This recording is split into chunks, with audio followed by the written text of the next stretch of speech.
Hi guys, this is Naomi Smith and I really want to welcome you to my YouTube channel, Home Inspired. It's my desire that this channel would impart vision and grace to you in your journey toward home. I really hope you enjoy it. God created sex as worship to Him. And it should be celebrated, yes, because sex in marriage is one of the biggest tools against the enemy. He cannot stand it. My mouth, so sorry. It's okay. All right, welcome back to our sex talks. This is Naomi Smith, your host, and Mary Carpenter. So last time we talked about kind of our background with sex and just where we're coming from. This time, Mary kind of just barely stuck her big toe in giving a vision for what sex is intended to be, and I thought that this would be a good episode for that. So, Mary, do you want to talk about that? Do you want to share some about that? And maybe... So for me, so I said before, I was taught pretty much abstinence. I was never taught any of the in-between stuff, and people don't think that the in-between stuff matters. Like, I meet so many people that, sorry, I'm going to say this on here, are like, oh, I gave him a blowjob, but I didn't have sex. That's still sex. Or I let him finger me, or I even let him touch my boobs. All of it falls in line with sex. And I think it's not defined enough, but it's more than just that. It's God created sex as worship to Him in the confinement of marriage. I mean, from the beginning of time, the enemy was trying to take intimacy. And if you've ever thought about this, Judas betrayed Jesus with a kiss. Intimacy, right in that moment, was being taken, and he has fought to take it from us ever since. And intimacy and sex and marriage is such a beautiful thing. And it's, when you have sex, you're giving a part of you to each other. And if you're not taught that, like what it actually does, because not only does it do something, but it actually, I was taught the biology of what, there's actually hormones and things that are set off in your brain of why women react the way they do, of why men react the way they do, of why you're connected in that way.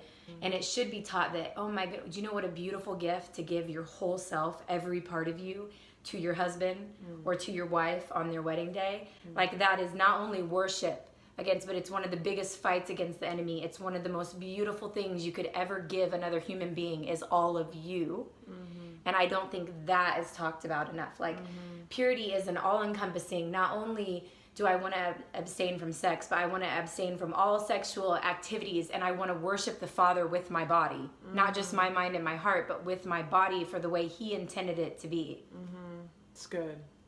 It's so good.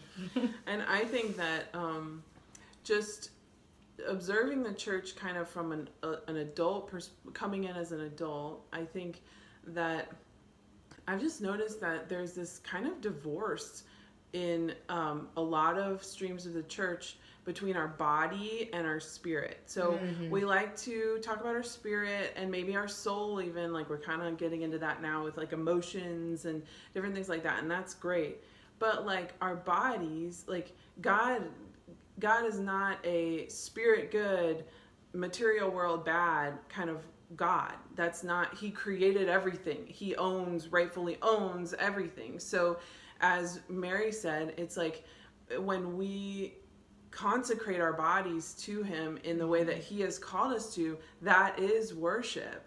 And it's like it says in Romans, it says, offer your bodies as a living sacrifice, which is holy and pleasing to the Lord. So it's like, there's God doesn't see this like big divide between material world and spiritual world. And so I think that what has happened because of that concept of the sacred spiritual over here, material over here, it's like when we have like drives, like sex drive, we just have automatically thought in the church without additional understanding that that's bad, that's shameful, like we shouldn't even have that. And so it's hidden, and and we get our needs met in another way, or at best we do it in marriage, but often we don't allow ourselves to really enjoy because we think that it's somehow not spiritual.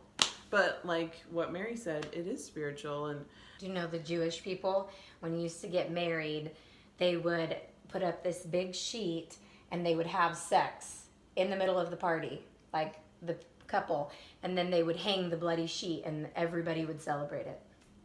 That's amazing. I know it is, because it's such a beautiful thing that God created in marriage, and they were celebrating it for everybody. It was like, it wasn't this forceful thing, and it wasn't this thing that people didn't want to do. It wasn't shameful. And the reason sex, I think, is more shameful is just because it's not talked about, and whatever's in the dark is hidden, and that's the place where the enemy can attack you, is when it's not being talked about. So good. And if it was just talked about, I mean, celebrate, like hanging up, obviously now, you know, we don't want to hang up a bloody sheet, but Right.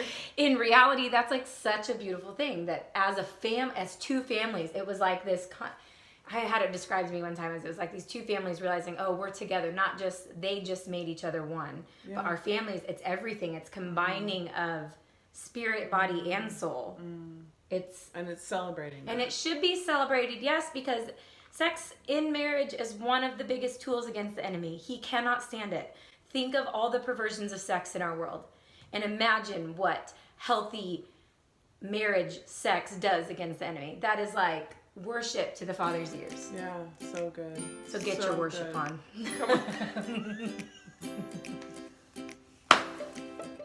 Yes.